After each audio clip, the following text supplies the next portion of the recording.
মৌলিক অধিকার প্রতিষ্ঠাসহ সুষ্ঠু নির্বাচনেই ফিরতে পারে গণতান্ত্রিক ধারা।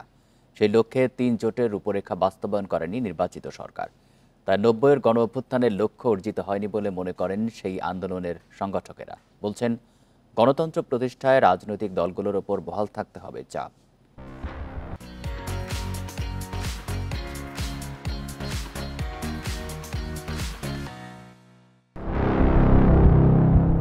১৯৮২ সালের ২৪শে মার্চ সামরিক শাসন জারি করে রাষ্ট্র ক্ষমতা দখল করেন হুসেইন মোহাম্মদ এরশাদ।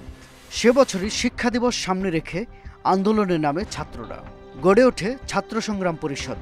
মজিদ খানের বিতর্কিত শিক্ষানীতির বিরুদ্ধে ৮৩ সালের ২৪শে ফেব্রুয়ারি শিক্ষা ভবন ঘেরাও মিছিলে চালানো হয় গুলি। প্রাণ দেন জয়নাল জাফর দীপালি।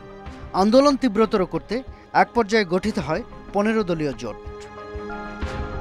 সরকার বিরোধী আন্দোলনের ধারাবাহিকতায় ১৯৮৭ সালের ১০ মে রাজধানীর 0 পয়েন্টে পুলিশের গুলিতে নিহত হন বুকে পিঠে স্বৈরাচার নিপাত যাক গণতন্ত্র মুক্তি পাক লেখা নূর হোসেন।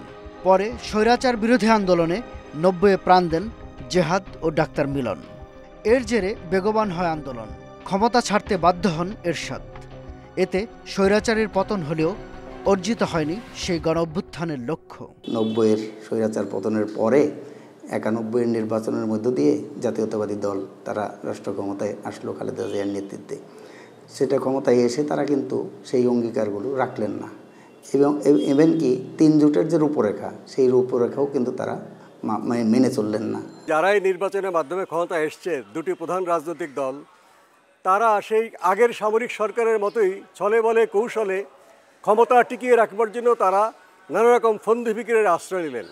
গণ অভ্যুত্থানের লক্ষ্য বাস্তবায়নে রাজনৈতিক দলগুলোর দায়িত্বশীলতাকে খুবই গুরুত্বপূর্ণ মনে করেন ৯০-এর আন্দোলনের সেই সংগঠকেরা।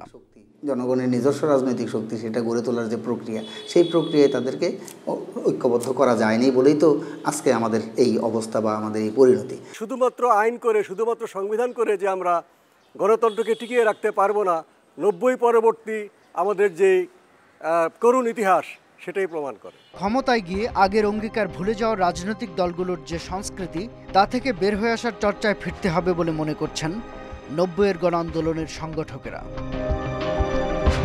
শাহাদাত স্বপন, ইন্ডিপেন্ডেন্ট নিউজ, ঢাকা।